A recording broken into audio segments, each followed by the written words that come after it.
মা মান আহাব্বা, যে যাকে ভালোবাসে তার সঙ্গে তার হাসর হবে। তুমি যেহেতু আমি নবীকে ভালোবাসো, আমিও তোমাকে জানিয়ে দিলাম কিয়ামতের ময়দানে আমি বিশ্ব নবীর সঙ্গে তোমার হাসর হবে।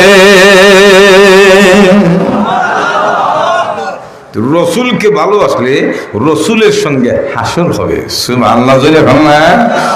নবীর সাথে যদি আপনার হাসর হয়, দাম বাড়বে না কমলো? একটু জোরে বলে। আরেকজন সাহাবী এসে বলেন, ওগো নবীজি,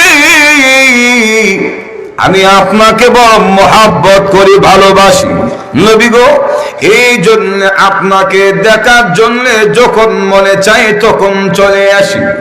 ইয়া রাসূলুল্লাহ, আপনাকে না দেখলে ভালো লাগে না? সুবহানাল্লাহ জোরে বলেন না। আর এটাই বাস্তব, কারণ শিফাউল কুলুব লিকাউল মাহবুব, চিত্তের ঔষধ প্রেমাস্পদের সাক্ষাৎ।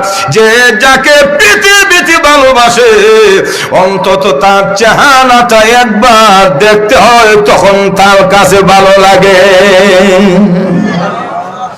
আপনার সিলুরি মানুষ তো বেশিরভাগ লন্ডনই, না লন্ডন না বোঝা, আপনার মালদ্বীপ থাকেন, যদি বলেন কোন দেশে? লন্ডন প্রবাসী। তো লন্ডন যারা থাকে এরা কি এমনি অবসর থাকে বোঝা যায়? কাজ কাম আছে না নাই? আরো যদি বলে, প্রত্যেকটা প্রবাসী হয়তো অফিসে নতুবা বাহিরে কাজ করে, মজুরি এখন ঠিক না? তো কাজ করলে শরীরে ক্লান্ত, একটু দুর্বলতা আসে নেই? একটু যদি বলে না, দেখবেন তো বিদেশিরা 2 বছর 3 বছর 4 বছর বিদেশ থাকে, বউ বাচ্চারা সরাসরি দেখে না। এজন্য দেখবেন কাজ শেষ করে বাসাতে গিয়া ওয়াইফাই অথবা এমবি নেটওয়ার্ক কানেক্ট করে ভিডিওতে কথা বলে, হোয়াটসঅ্যাপে, মেসেঞ্জারে, ইমোতে। মজুরি এখন ঠিক না? বিকেলে ফোন দেখো, কেমন আছো? কেন এখন তো ঘুমাইতো, বউর সাথে কেন কেমন আছো কেন বলে? তার কারণ হলো স্বামীর অন্তরে বড় ভালোবাসা আছে। প্রত্যেকটি প্রবাসীর অন্তরে স্ত্রীর যেমন ভালোবাসা আছে, সন্তানগুলির প্রতিও ভালোবাসা আছে। এজন্য সরাসরি দেখতে পারে না, ইমু এবং মেসেঞ্জার ছবি চেহারা দেখে, কারণ ভালোবাসে যাকে না দেখলে ভালো লাগবে না। জুড়ে বলেন ঠিক কিনা? ক্লান্ত পরিশ্রান্ত শরীর, এরপরে ঘুমায় না, একটু ভালো মন্দ খবর নেই, কারণ ভালোবাসলে তাকে না দেখলে ভালো লাগবে না। ওই সাহাবী এসে বলেন, আল্লাহর নবী গো, আমি আপনাকে ভালোবাসি, এই জন্য আপনাকে দেখার জন্য চলে আসি। হে নবী, আপনাকে না দেখলে আমার ভালো লাগে না, আপনাকে না দেখলে আমার শান্তি লাগে না। এজন্য যখন মনে চায় আপনি বিশ্ব নবীর নুরানি চেহারাটা দেখার জন্য দৌড়ায়া চলে আসি। আর কেমনে হইতো না, কারণ রসুলের চেহারার মধ্যে তো ভালোবাসার বরকতে ভরা। একটু জোরে আল্লাহ সুবহানাল্লাহ। আল্লাহর নবী রাহমাতুল লিল আলামিন সাহাবায়ে কালাম বলে, পৃথিবীর মানুষেরা রে, আমরা যখন ক্ষুধার্ত থাকতাম, ঘরে খাবার নাই, পেটের যন্ত্রণায় ছটফট করতাম, এমন অবস্থায় আল্লাহর নবী রাহমাতুল লিল আলামিনের নুরানি চেহারাটা দেখলে আমাদের পেটের ক্ষুধা সাথে সাথে নিবারণ হয়ে যেত। রসুলের চেহারা দেখলে পেটের ক্ষুধা শেষ। সুবহানাল্লাহ জোরে বলেন। ওই সাহাবী এসে বলে, হুজুর ভালোবাসি তো, এই জন্য না দেখলে ভালো লাগে না, তাই যখন মনে চাই তখন চলে আসি। কিন্তু বইটা হলো ওই জায়গায়, আপনি তো হচ্ছেন সবচেয়ে দামি, জান্নাতের ভিতরে গেলে আপনাকে যখন মনে চাই তখন দেখতে পাবো কি? তার কারণ হলো সম্মানিত যিনি, দামি মানুষ যিনি, তাকে কিন্তু যখন মনে চায় তখন দেখা করা যায় না। সহজে বুঝবেন, বাংলাদেশের অন্তর্বর্তীকালীন সরকারের নাম কি? হাসিনা বলে, এখনো হাসিনা হাসিনা। সুবহানাল্লাহ, এদের বলে হাসিনার ভক্ত। নাম কি? ডক্টর। ইয়া আল্লাহ, আপনারা এইভাবে কইলেন, জনাব ডক্টর মোহাম্মদ ইউনূস সাহেব। যেরকম ঠিক কিনা বেড়ে দামি মানুষ, রাষ্ট্রপ্রধান, এইবার আমরা ইউনূস বুঝাতে ব্যানগারিওয়ালা। এখন বলেন ডক্টর ইউনূস সাহেব একজন সম্মানিত ব্যক্তি, দেশের মাথা। জোরে বলেন ঠিক কিনা? আপনাদের খিলফারের কেউ যদি মনে করে ইউনূস সাহেব দেখবে যখন মনে চাই তখন ফারবুনি, আরো জোরে বলেন, ফর্ম ফিল আপ করতে করতে 3 মাস নাই। এরপর অনুমতি দিলে কত সিকিউরিটি, কত গিট পাস, কত পরীক্ষা নিরীক্ষা, বিদেশি কুত্তা আরো স্যাম্পল সম্পল দিয়ে কারণ বুম টুম নিয়ে আসে। ঠিক না? তাহলে লক্ষ্য করে দেখুন, একজন সম্মানিত মানুষ, তাকে যখন মনে চাই তখন দেখা করা যায় না, অনুমতি লাগে, আবার সময় নির্ধারণ করে দেওয়া হয়। জোরে বলেন ঠিক কিনা? ওই সাহাবী বলেন, আল্লাহর নবী গো, আপনিও তো অনেক দামি, আল্লাহর পরে আপনি সবচেয়ে বড় দামি, দুনিয়া আখিরাতে সমগ্র জগতে আল্লাহর পরে আপনার সে কেউ দামি নাই। হে নবী, আমার ভয় হয় জান্নাতের ভেতরে আপনি তো সর্বোচ্চ জান্নাতে থাকবেন, আমি যখন মনে চাই তখন দেখতে পাবো কি? যদি না দেখতে পাই কেমনে থাকবো? এখন আমার বড় টেনশন হয়। আপনি বলুন, জান্নাতের ভিতরে যখন মনে চাই তখন দেখতে পাবো কি? আল্লাহর নবী কোনো কথা বলেনি। নবীজি বুঝতে পেরেছেন সাহাবীর অন্তরে রাসূলের প্রেম আছে, মহব্বত আছে, ভালোবাসা আছে। যখন ঠিক কিনা? আল্লাহর রাসূল কোনো জবাব দেননি। রাসূল তখন দাঁড়িয়ে আছেন, কি জবাব দিবেন? জান্নাতের ভেতরে যখন মনে চায় তখন দেখতে পাবি কি? এই প্রশ্নের জবাব রাসূল দেন না। এই অবস্থায় আল্লাহ রাব্বুল আলামিন ওই সাহাবীর প্রশ্নের জবাব দেওয়ার জন্য কোরআনের আয়াত নাযিল করে দিয়েছে। কি এশক, কি মহাব্বত দেখছেন? সুবহানাল্লাহ। দুনিয়াতে তো টিকিট লাগে না, যখন মন চায় তখন ওই মজুর এখন ঠিক না? আপনারা দেখেন না যে ডাক্তারের কাছে গেলে এক লোক দাঁড়ায় থাকে, সিরিয়াল মেনটেন, ডুববা লেগে যায় না, মজুর এখন ঠিক না? আর আমরা যে হুজুর মাদ্রাসার মুহাদ্দিস, প্রিন্সিপাল, ইমাম সাল্লাল্লাহ, আমরা ডাক্কা দিয়ে ঢুকা যায়, অনুমতিও লাগে না।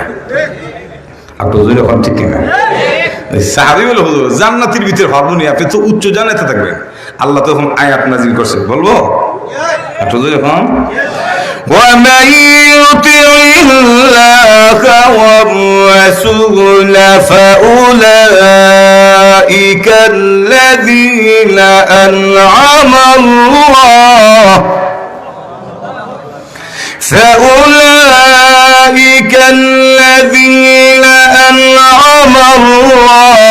عليهم من النبيين।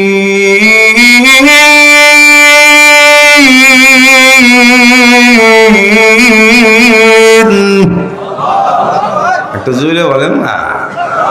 আল্লাহ রাব্বুল আলামিন আয়াত নাযিল করে দিলেন, নবী গো আপনি জানিয়ে দেন, মাইয়ুতিইল্লাহ ওয়ার রাসূলা, যে ব্যক্তি আমি আল্লাহ এবং আমার রাসূলকে অনুসরণ করে, আপনি বিশ্ব নবীকে যে ব্যক্তি অনুসরণ করে, আপনাকে যে জীবনের পাথেয় বানাবে, আপনার আদর্শ গ্রহণ করবে, আপনাকে যেই ব্যক্তি ফলো করবে, হে নবী আপনি জানিয়ে দেন গো, জান্নাতের ভেতরে আপনি বিশ্ব নবীর সঙ্গে তার বসবাস হবে। রাসূল হাদিসে বলছেন, মান আহাব্বা সুন্নতি ফাকাদ আহাব্বানি ওয়া মান আহাব্বানি কানা মাই ফিল জান্নাহ। যে ব্যক্তি আমার সুন্নতকে মহব্বত করলো, সে আমাকে মহব্বত করলো, আমাকে যে মহব্বত করলো আমার সাথে জান্নাতে থাকবে। আরেক হাদিসে রাসূল বলেন, মান আহইয়া সুন্নতি ফাকাদ আহইয়ানি ওয়া মান আহইয়ানি কানা মাই ফিল জান্নাহ। যে ব্যক্তি আমার সুন্নতকে জিন্দা করলো, সে যেন আমি রাসূলকে জিন্দা করলো, আর আমাকে যে জিন্দা করলো, সুন্নত জিন্দা করে, আমি রাসূলের সঙ্গে আল্লাহর জান্নাতের মেহমান হবে। একটু জোরে বলেন না সুবহানাল্লাহ।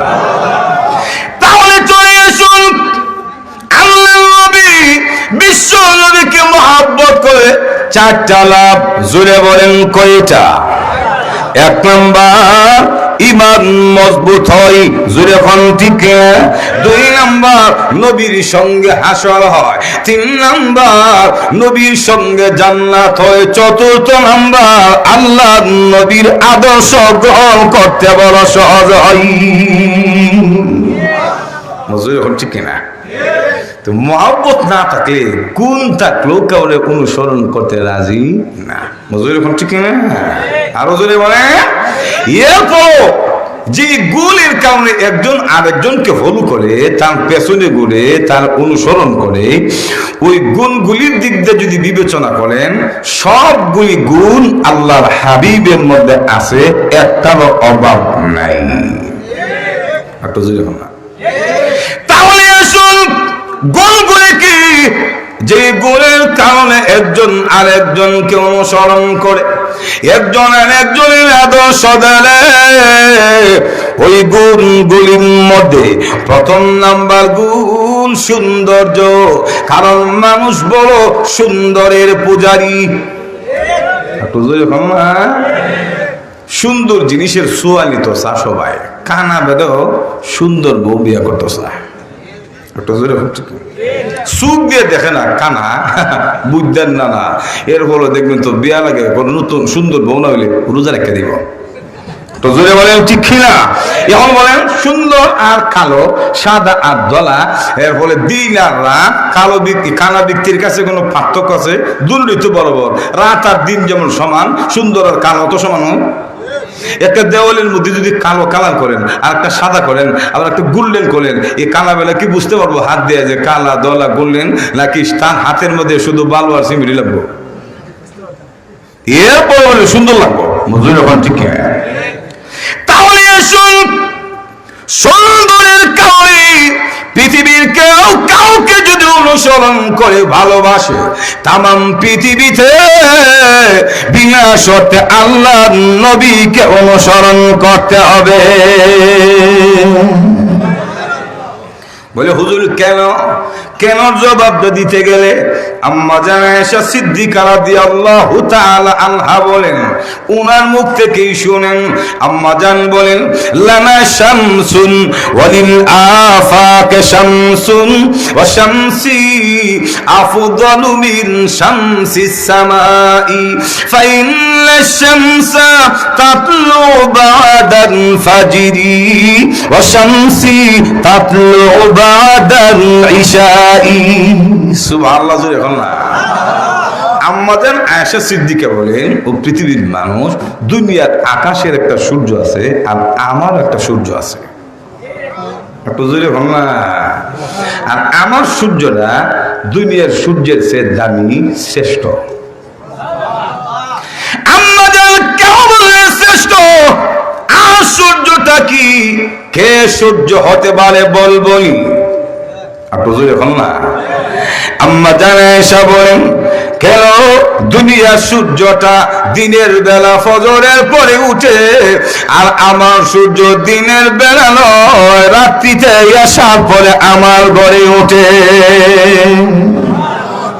আপনাদের খিলফার ফিলচুকুঞ্জ কি তার রাত্রে সূর্য ওঠে না?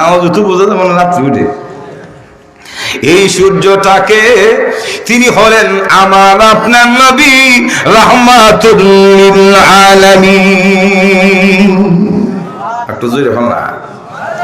আল্লাহর নবী কেমন সুন্দর, কোন বর্ণনা রাসূলের সুন্দরের বর্ণনা দিতে গিয়ে আম্মা জান আয়েশা বলেন, ও পৃথিবীর মানুষেরা, আমার স্বামী রাহমাতুল লিল আলামিন কেমন সুন্দর ছিল, কতটুকু ফোকাস দিত, তার দেহ থেকে কেমন লাইটিং হতো।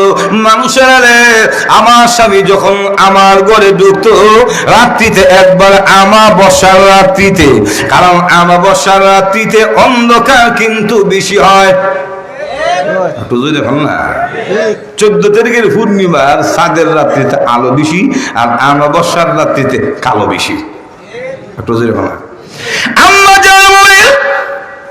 আমাবস্যার রাত্রিতে আমার স্বামী যখন ঘরে ঢুকতো, রসুলের সুন্দরের কারণে আমার ঘরটা এমন আলোকিত হতো, আমি আয়েশা ইচ্ছে করলে ওই আলোর সামনে শুয়ে ছিদ্র দিয়া সুতা ঢুকানো সম্ভব হতো।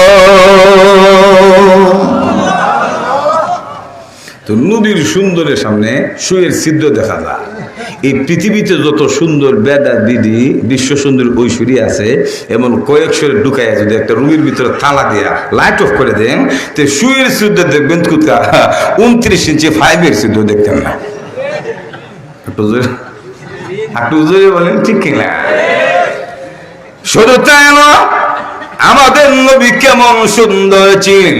রসুলের গঠন প্রণালী, রসুলের চুল মোবারক, হাত মোবারক, চোখ মোবারক, রসুলের 3.5 হাত বুড়ি স্ট্রাকচার কেমন, যেই বর্ণনা সামাইলে তিরমিজিতে তুলে ধরেছেন, সবগুলি বলা সম্ভব হবে না। শুধু একটা কবিতা বলি, আল্লাহর নবীকে ব্যাপারে রসুলের সুন্দরের তারিফ করতে গিয়ে বলেন, খুলিকতা মুবাররাআন মিন কুল্লি আইবিন কান্না খুলিকতাহু কামা তাশা। সুবহানাল্লাহ। এ কবি বলেন, হুজুর খুলিকতা মুবাররাআন মিন কুল্লি আইবিন, আপনি সৃষ্টি হয়েছেন এমন ভাবে যে আপনি সমস্ত দোষ ত্রুটি থেকে মুক্ত।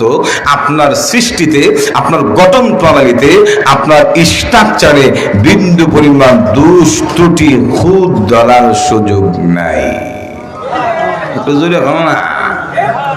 কারণ পৃথিবীতে যত সুন্দর হোক না কেন, কোনো না কোনো একটা দোষ কিন্তু থাকে। মজুর এখন ঠিক কেনে দেখবেন বেড়া বড় সুন্দর, একবারে ফাঁকনা আমের মতো টকটকে লাল, টুকনি দিলে রক্ত বের হবে, কিন্তু সাইজে গিয়া দেখবেন কাটো, যেমন ইন্দোনেশিয়ার মানুষ ইতা বেচে বেচে। মজুর এখন ঠিক না, কিন্তু লাল কারে কো। সুবহানাল্লাহ, জুড়ে বলেন ঠিক না? তো বেশি শর্ট কিন্তু এটা একটা দোষ। এটা আমাদের ব্রাহ্মণবাড়ির ভাষায় বলা হয় বাউন্যা। মজুর এখন ঠিক না। তাহলে ব্যক্তি সুন্দর সাইজে ছোট, আবার দেখবেন ব্যক্তি সুন্দর বেশি লম্বা, বেশি খাটো যেমন দোষ, লম্বা কিন্তু দোষ। এটা কি আর, এটা কলা গাছের মতো। নজর এখন ঠিক না। আবার দেখবেন এমন মানুষ আছে লম্বা কাটো না, গায়ের রঙ কালো না, ফর্সা, কিন্তু দেখবেন চোখ দুটি ছোট ছোট, কপালের গোড়ায় যেমন ডব্লিউ বুশ। এখন ঠিক না? বুশের চোখ কিতা বড়। এখন ঠিক না। আবার এমন কিছু মানুষ আছে কালো সুন্দর, স্বাস্থ্য ভালো, লম্বা না কাটো না, মুতাওয়াসিত, কিন্তু দেখবেন সব দুইটা সমান না, একটা বড় একটা ছোট, যেমন এমনে টেগরা গোলাম আহমদ কাদিয়ানি। বলেন ঠিক না? তাহলে লক্ষ্য করে দেখেন, যত সুন্দর হোক না কেন, কোন না কোন দিক দিয়ে একটা দোষ পাওয়া যায়। কিন্তু আল্লাহ নবী এমন সুন্দর, আল্লাহ রসুলকে এমন সুন্দর করে বানিয়েছেন, এই পৃথিবীতে কোন মানুষ দোষ ধরতে পারে নাই, জিন্দেগি তো পারবে না। ঠিক না? আবার দেখবেন ব্যক্তি বেশি সুন্দর হলে চরিত্র খারাপ থাকে। যার চামড়া বেশি লাল, এ মারে শুধু ফাল। ঠিক না? কিন্তু আমার আপনার নবী দৈহিক গঠন দিক দিয়ে যেমন সুন্দর, রসুলের চরিত্র আরো বেশি সুন্দর। আল্লাহ কোরআনে বলছেন, বলো وَإِنَّكَ لَعَلَى خُلُقٍ عَظِيمٍ।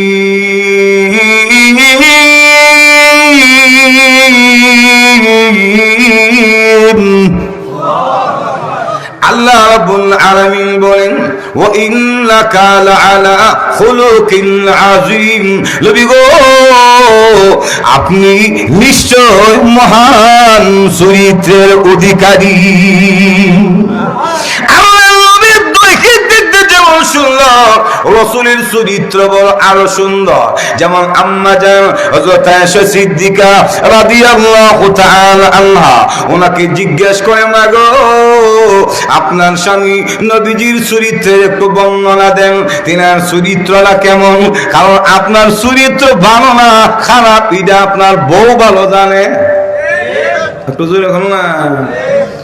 দুইজন ব্যক্তি যে তত্ত্ব দিতে পারে এটা আমেরিকা, এই যে ইসরায়েলের মুসাদ, ভারতের বাংলাদেশের সিআইডির বাবালও দিতে পারবে না। এর মধ্যে একজন হলো বউ, 2 নাম্বার ড্রাইভার। মজুর এখন ঠিক কিনা? আপনি কোথায় যান, কি করেন, আপনার বউয়ের সে কিতে সিআইডি বেশি জানে। একটু জোরে এখন না। 2 নাম্বার ড্রাইভার। পার্সোনাল ড্রাইভার থাকলে আপনি কিসের ব্যবসা করেন, আপনি নেশা করেন কিনা, আড্ডা বলেন কিনা, জুয়া করেন কিনা, মজুরি এখন ঠিক কিনা, আমরা ড্রাইভার তো সাথে সাথে জুড়ে বলেন ঠিক কিনা। এই জন্য 2জন ব্যক্তি ভালো তথ্য দিতে পারে। 1 নম্বর ড্রাইভার, 2 নম্বর হলো বউ। এই তথ্য মুসাদ আর দিতে পারে না। একটু জোরে এখন ঠিক কিনা। আর সহজে বউ কিন্তু জামাই প্রশংসা করে না। একটু জোরে এখন